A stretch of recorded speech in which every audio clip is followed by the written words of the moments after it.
Maverick Currency Traders. This is Rob Reinhold. I'm joined by Mr. Ankit Sharma, and I want to thank Ankit for holding down the fort while I was gone over in Europe.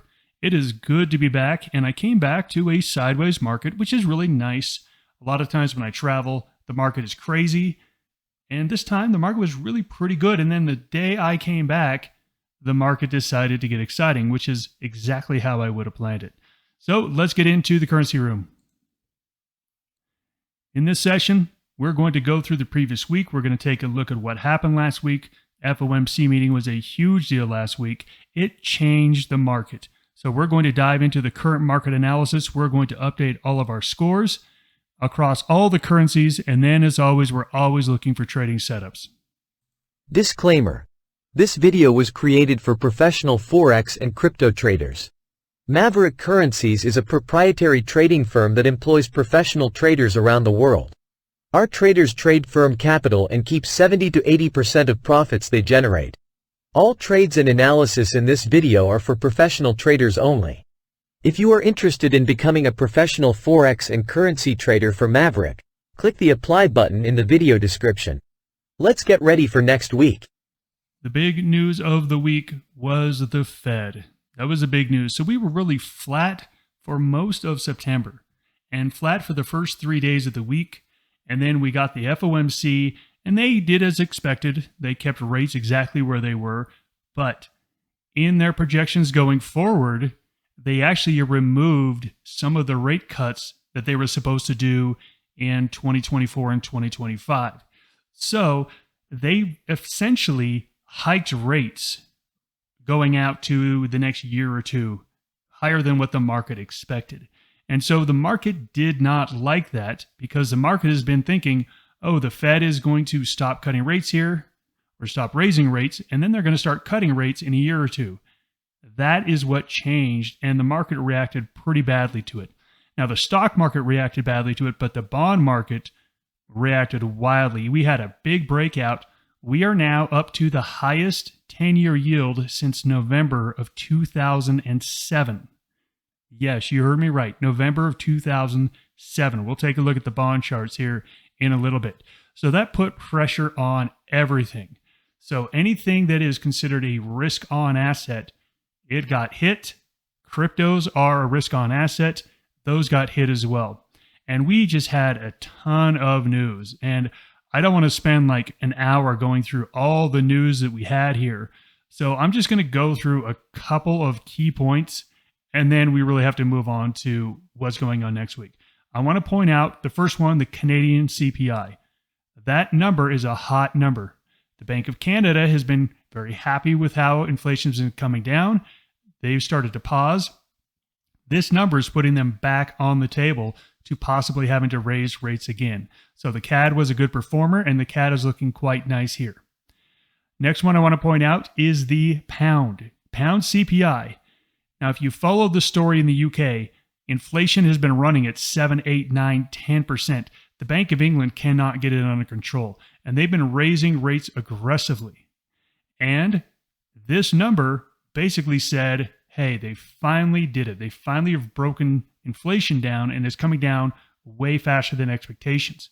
And if you take a look at Thursday, they did not raise rates. We had the Bank of England rate statement. They came out and they said, no, we're not going to raise rates. So they kept rates where they were, which is a surprise to the market, which sent the pound lower. We also heard from the Swiss National Bank on that same day, and they also did not raise rates as expected.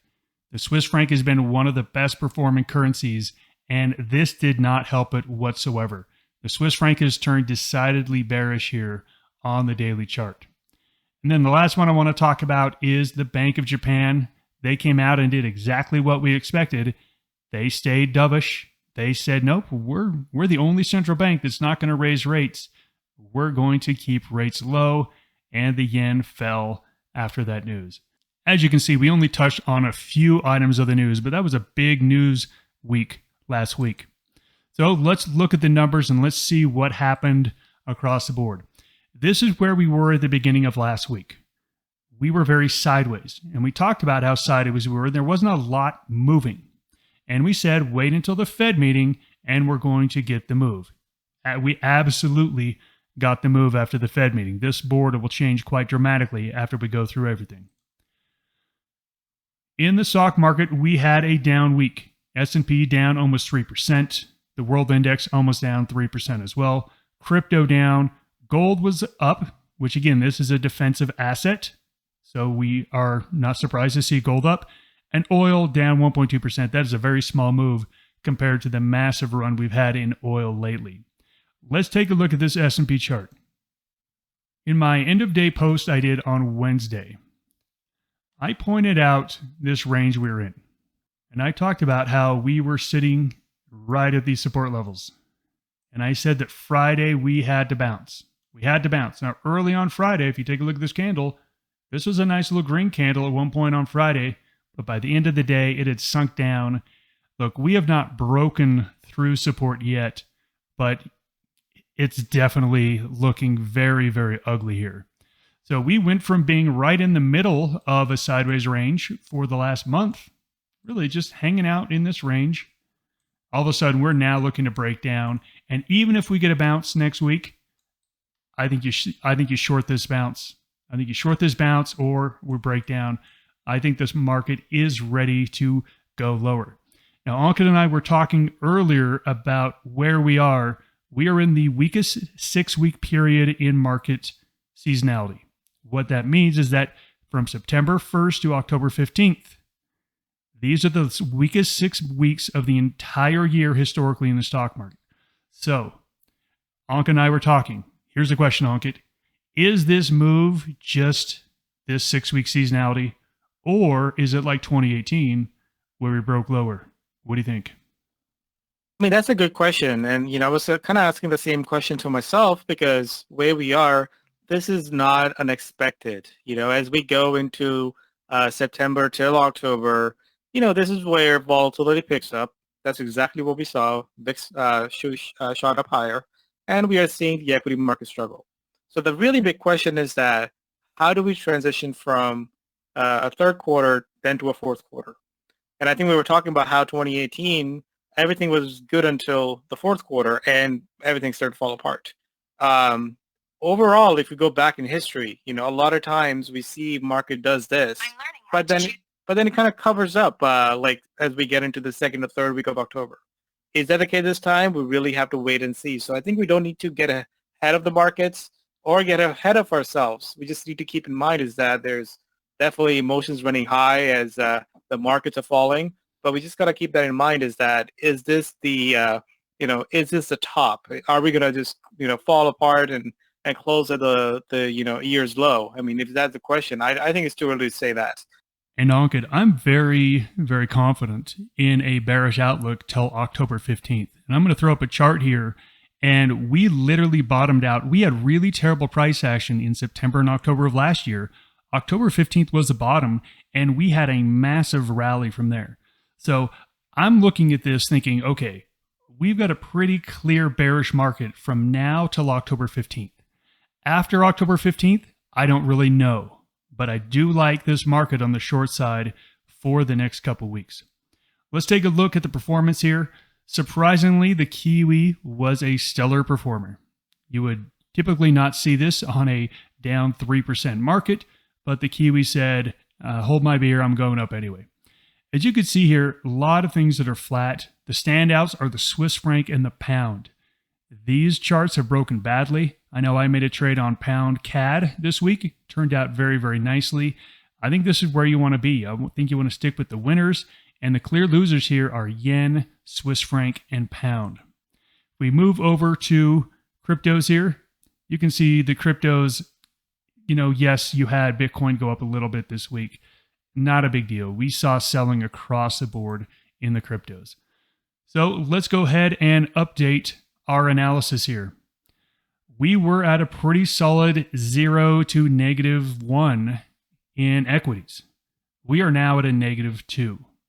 And frankly, we could even go down to a -3 next week if we get some more selling and those moving averages start to turn decisively lower. Let's take a look at the bonds because the bond market is what is dragging the market around. This jump, this breakout that we saw here is really the reason for all of the turmoil. This is the head of the dog. The head of the dog is moving the tail end of the dog. This is what matters. Bond yields are really, really mattering here. As you can see, we got a little bit of moderation on Friday, but we're still at very, very elevated levels. Like I said, November 2007 was the last time we were up at these ranges. We come over here to crypto. Okay, crypto, he had a little bounce. Yay, good job. There's nothing to be excited about. Look, every single rally day had a long upper shadow. That's telling you that it was strong during the day, but the sellers came in. That's telling you it's likely at one point going to give a red print, and then we're going to turn over. We do not like any cryptos on the long side at this point. Now, after a massive, massive news week last week, we calmed down a little bit, just a little bit. We do have Aussie CPI. If you're trading Aussie dollar on Tuesday, you better be watching that CPI number. These things are really moving the markets right now. And then really the only other thing I think we can point out is on Friday, we have two numbers. We have Canadian GDP. If that GDP report is stronger than expected in Canada, I think we can see some further strengthening of the Canadian dollar. And we also get the core PCE price index, which is the Fed's favorite inflation number on Friday. This could also move the market quite a bit. So Tuesday night and Friday morning are the big news events this week. So let's jump into the currencies. I'm going to go through the cryptos. Ankit's going to take you through Forex. Let's get started. Again, we are going to score all of these on a technical basis. This is not how we feel. This is not our opinion. This is not anything other than pure technicals. So, where's Bitcoin right now? It is sitting right between moving averages. One moving average is going slightly up. One moving average is going slightly down. That's a zero. When something's at a zero, we don't need to talk about it. You don't trade things at a zero. If as a directional trader, when you need it to move, this is a zero on a trend. So you just go to the next one. Where are we at on Bitcoin Cash? Well, we broke out of moving averages temporarily. We've sunk right back down. Take a look. Same thing here. One's rising, one's falling. We're between them. That's a zero. Totally uninterested. We come over here to Ethereum. We're getting a different story. We have broken down. We had a rally back up to a moving average and it fell. This is looking decidedly bearish here. So Ethereum holders, if you're long, you don't want to be long. If you can go short, go short. If you can't go short, just look at something else. And here we have Litecoin between moving averages, one flattened, one going lower. That's a zero. So there's really nothing going on in crypto that should make you want to trade it. Ankit, take us through some Forex. Absolutely. Let's start with the US dollar. And I know you're looking at this chart, and I've talked about this in the last couple of weeks. And we had many instances where dollar should be breaking out. You know, dollar has been running quite nicely since August, if you can see. And the last 2 weeks, we had bullish data, we had the bullish Fed, and the dollar did not still break out. But I also pointed out that dollar is not really breaking lower either. So if the lack of participation doesn't mean the dollar wants to sell off here. I mean, this is a classic holding pattern. You know, it's not advancing, but it's not declining. So I just want to be cautious about this. Until and unless we break a certain level, I want to get more bullish on the dollar. But until then, I think we have to be careful, look at this consolidation, and possibly, especially if the markets do get bearish, you know, this is where the safety play will come in. Like, what's the safe haven currency? And this is where yen is not a safe haven currency playing out because of the yield differential. You can see that we had a nice bounce right off the Fed. You can see in the yen, but that got totally faded away. So yen used to be the first resort for safe haven. Now it's more like, you know, second or third. But you know, dollar is really where the money's going to go. If we take a look at Swiss franc, which is the next currency, we look at this as a safe haven play. That's not acting as safe haven play either. So we really have to look at it and see, well, what's going to happen? The Swiss franc is not acting as a safe haven currency, neither euro. None of the European currencies are. At the end, the money is just going to flow into the dollar. So you really have to look at the dollar as the ultimate resort. Now, Swiss franc, if you want to go back to the Swiss franc chart, this is a big change. If you go back to Swiss franc, and I've talked about it, it has been the best currency since 2022, even against the dollar. And this has made a big sort of a change. And we also had the SNB that didn't raise rates. They were expected to raise rates. So we are seeing a shift. What we are seeing is that the best currencies is where the money's kind of coming out of. The British pound has been the best currency since last year. It's actually weakening.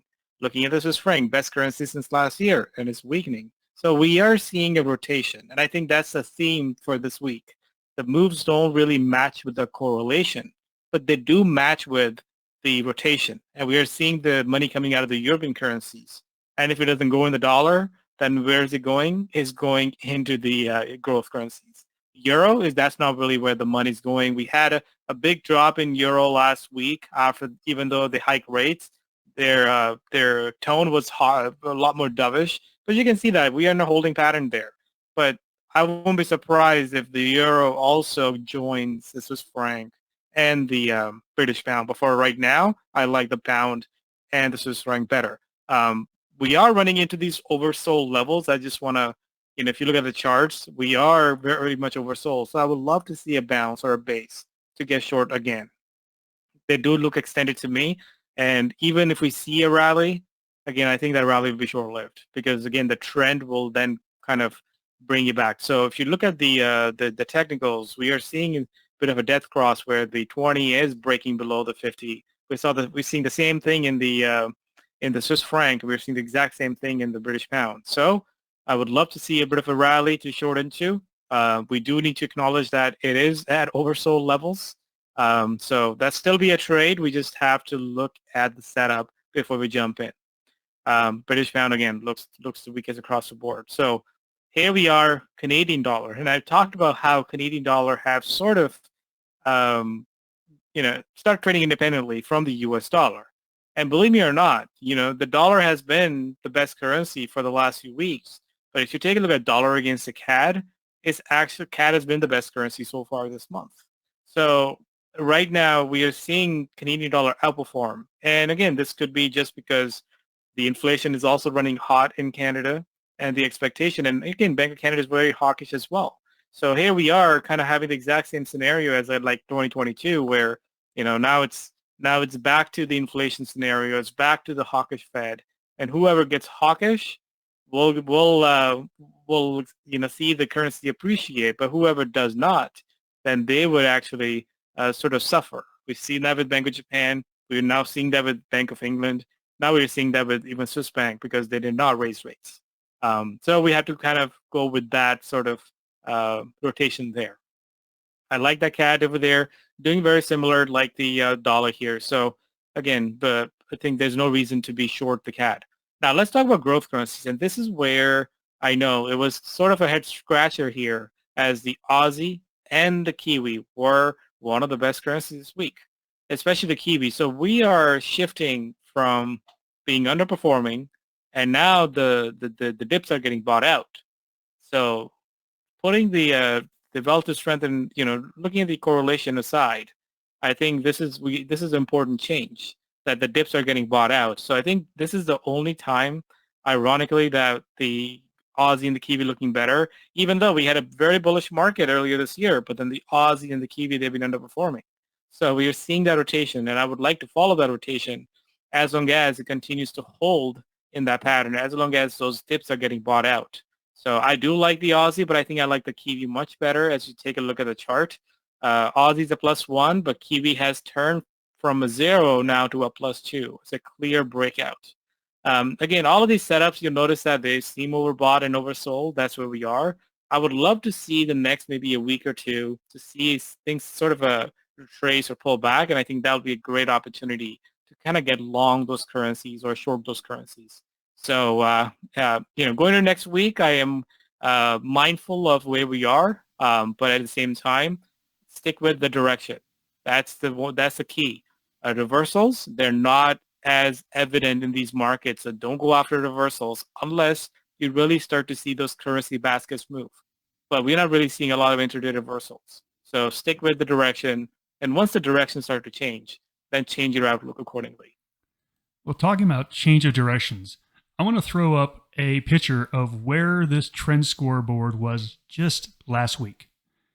Take a look at where it was last week. Everything was bottled up in the middle, and pound and yen were a little weak, but that was it. Everything was bottled up in the middle. Look at how this has just exploded outwards. I mean, you now have things at +2 and +3 and things at -2 and -3.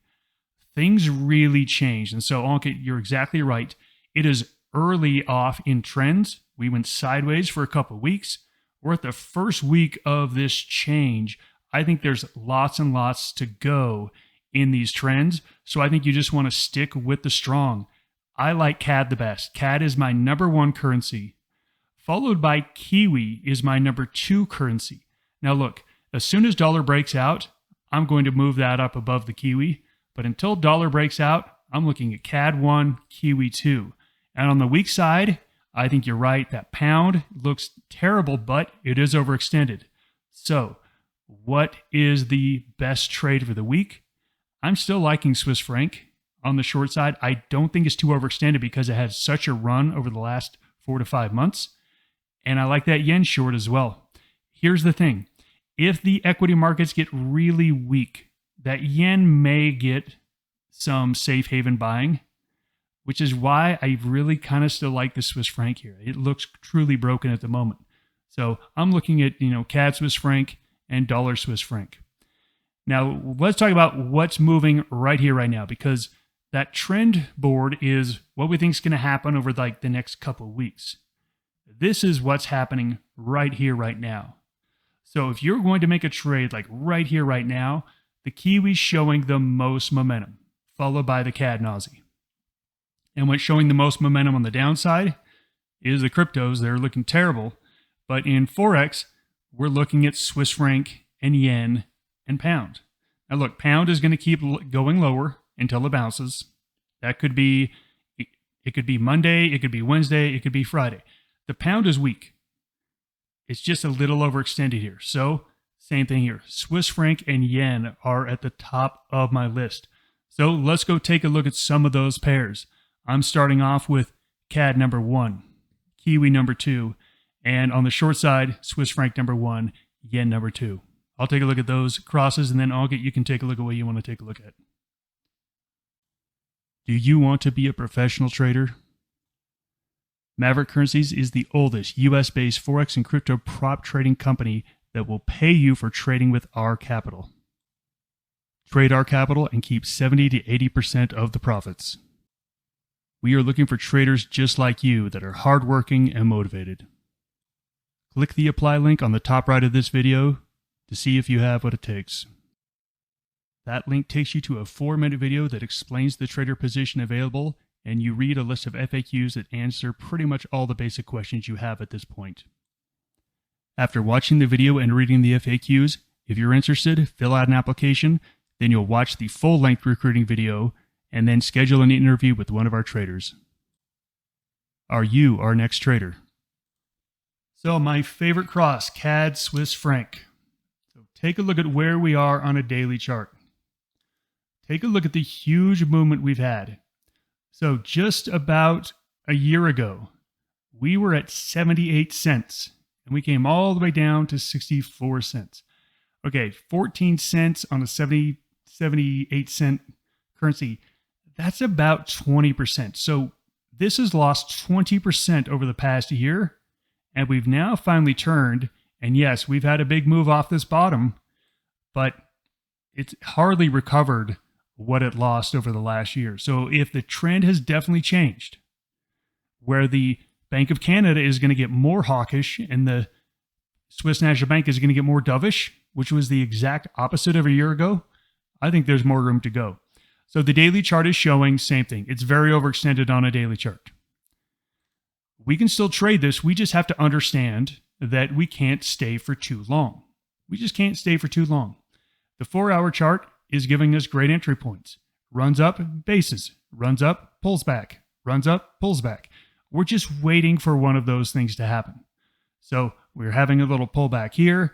I would love to get maybe 3 or 4 more candles and then a bounce up. I will absolutely looking to be adding into CAD Swiss franc here somewhere early next week if we get this pullback or a base and then a break higher. The other one I want to take a look at is the yen. So I'm going to take a look at Aussie versus yen because the Aussie is showing, I'm going to take a look at the Kiwi versus the yen. And again, I want to go to the daily chart. Let's take a look at the long-term picture here. You can see that we were stuck in this range for a long time. We broke out, we pulled back. We're coming back into this upper range here. So we've got some smooth sailing up until about 89.70. We've got a lot of room between here on this daily chart. So the question is, where's the entry? Here's a 4-hour chart. We've been getting runs, pullbacks, big runs, big pullbacks. Okay, we just had a big run. We could absolutely see a big pullback. The first area I'm looking for is right around 88.30. 88.30, this last high, should be the first support point. If we don't hold there, then I think you got to go down to this moving average and to this little bit of resistance over here, somewhere around the 87, 85, 87, 90 area. So first level support here at 88.30, next level down here. I think you want to be taking a look at both of those points. If we get a bounce, a reversal candle, and a green candle off it, I'm also looking to enter. Ankit, what are the pairs you want to take a look at? Hey, Rob. The first one that goes on my list is the dollar Swiss franc. And here's why. Take a look at dollar Swiss franc and look at the daily chart. I mean, it looks like a nice big rally here, but take a look at where we are. We're actually below the levels where the Fed actually started to raise rates. So if there is a catch-up trade to be had, that's dollar Swiss franc. I've been actually waiting for Swiss franc for a long time to turn around and give us that opportunity, and it seems like it's finally coming in play. So this is all about timing. This is all about the currencies to choose when they're moving. And this will be a pair when the dollar basket is moving. Remember, dollar basket is basing. So it's a nice holding pattern here. And I actually want to play the breakout whenever it does break out. And I think dollar Swiss franc is setting up for a nice little big breakout there. And, where we are, I mean, we do look extended here. And that's why I would love to see some sort of short-term reprieve in the Swiss franc. And then that'll be the time to load it back up. But even though if it doesn't do that, look for those holding patterns, look for those bases to buy off of. So another thing I want to point out is that it's much easier to trade these trends on a higher time frame than the lower time frame. So from a daily to a 4-hour, it looks much easier to trade. The lines look so much cleaner. If you want to pull up CAD Swiss franc, it's such a good example of taking a look at that chart and look at the daily is pointing out to the upside, but look at the 4-hour chart just to manage that trade. It's above the 20, above the 50, minor pullbacks, and you can see how perfect technical setup this is. So I'm finding that there's a lot more easier to catch these move on a little bit higher time frame than to try to play it out on a 15-minute chart or even an hourly chart, because again, we are not seeing a whole lot of volatility. This is a move that is coming without volatility. Sometimes we get a move with volatility. ATR, it continues to drop. So we are not in that crazy volatile market in the currencies where we could be up 1% and down 1% in the same day. That's not happening. So stick with the trends, stick with the levels, and once that level is broken, and let's say we have this upward trend on CAD Swiss franc, as long as it stays, we want to continue that. If it starts to break lower, that's when we know the party's over. A lot of times when the charts get extended, we have a little bit of a reversion to the mean, but again, that's what we want to look for. As far as it really gets extended higher, that's where it might stretch out a little bit. We might get a little bit of a pullback, but remember that's exactly what we're looking for, those pullbacks. But very similar setups. All the Swiss franc crosses look exactly the same. So I do like it. I think that will be the next big opportunity. Let's wrap this up here. The equity markets look weak. Now, Ankit and I were talking about this earlier, and I just want to wrap this up. I don't want to spend too much time on this, but I don't feel bearish. I look around me, restaurants are busy, the economy's good, everyone has jobs, and I see the stock market falling. Now, it's ironic because a lot of my bears, a lot of my perma bears, they had the same position back in May. Remember how May looked kind of gloomy, and then all of a sudden the stock market broke up and we had a big, nice 10% run, and all of those bears said, no, Rob, I don't feel bullish. And I kept saying, look, I don't care how you feel, trade the chart. I'm telling myself that at this moment. I don't feel bearish. But I no longer trade my opinion. I trade the charts. The charts are telling me to be bearish. So now I'm saying, okay, look, I don't feel like being bearish, but the charts are telling me to be bearish. I'm looking in my window of seasonality thinking, okay, I think I've got about 3 weeks to be pretty comfortable on the bearish side before I can maybe pull back a little bit. You have to trade the charts, not how you feel. You have to trade the charts, and the charts have spoken. So this is not a time where you can do the typical risk-off move where you buy yen, you buy Swiss franc, and you buy dollar. You can't buy dollar, but the other two are broken. And it's weird because in this falling equity market, we're actually looking to buy the CAD. We're looking to buy the Kiwi. We're looking to buy the Aussie, which is very odd, but don't let it be that odd. It's just a symbol. It's just a chart. Trade the charts. It doesn't matter how you feel. Just trade the charts. So focus on those ones that are moving. Everyone have a great weekend, and we will see you next week. Let's go make some pips. Goodbye, everybody.